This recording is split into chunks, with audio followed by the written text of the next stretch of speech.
Torokul Doorov is the director of the Kazakh service of Radio Free Europe, and he joins us now for more from Prague. Welcome to the programme. What are you hearing now about the unrest in Kazakhstan? Thank you for having me. As you said in its previous report, the emergency situation in the country is still continuing. It is continuing until 19th of January. So situation today in Almaty is much better. It's calmer. We haven't seen a big, like any gunfire or protests. Protests actually have finished yesterday. The last one was in Janauzen town, where it actually started on like exactly 1 week ago.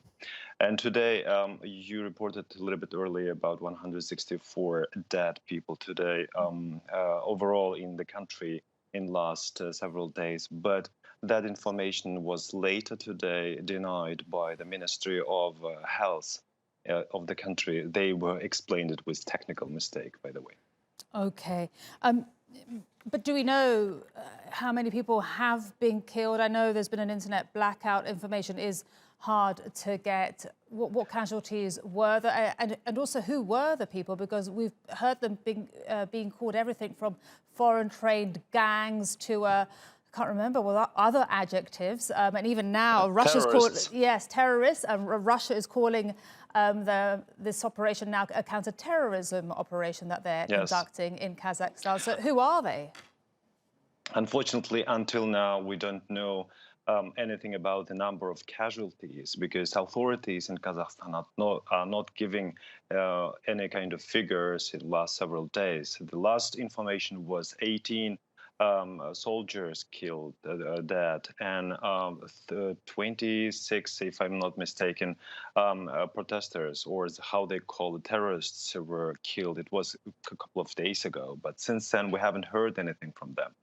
But the ombudsman, children's ombudsman in Kazakhstan, told today that there were 2 small minors also killed during the unrest.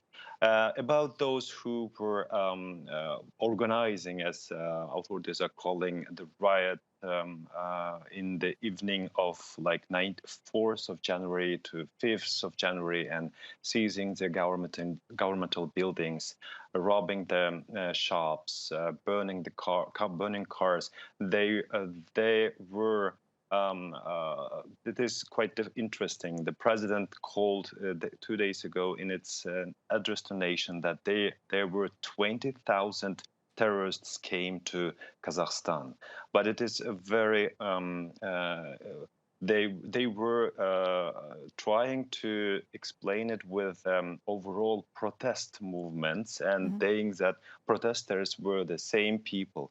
But protesters in Janauzen and in Almaty, they were telling to our journalists that they do not have anything common with those people. There were kind of criminal groups suddenly appearing from somewhere.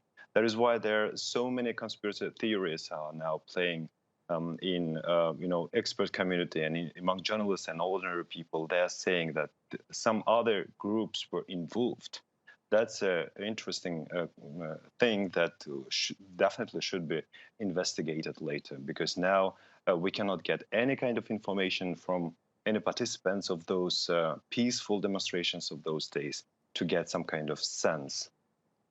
Indeed, very challenging indeed, especially with the internet blackout. Torokul Doorov, thank you very much indeed for speaking to us today here on TRT World. We really appreciate it.